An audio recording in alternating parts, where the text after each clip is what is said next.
gün bu kadar gözyaşım olar. Güzel günler bəs ne zaman olacak? Belə ayrı ayrı bize yaxşı mı olar? Sevenler axı ne zaman qovuşacak?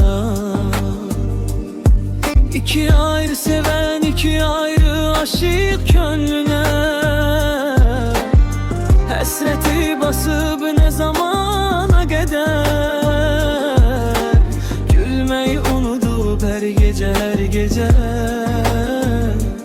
Ağlasın geceleri seher açılana kadar. Gözyaşları da quruyub daha sel değil. Ne çolğun ne qasırğa ne de yel değil. Çıxıb getdin məndən heç bir il değil. Her gün bu qədər qəm baxışım olar. Gözyaşları da quruyub daha sel değil.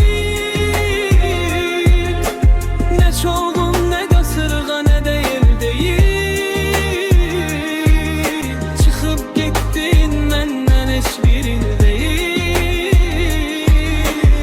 Her gün bu qədər qəm baxışım olar.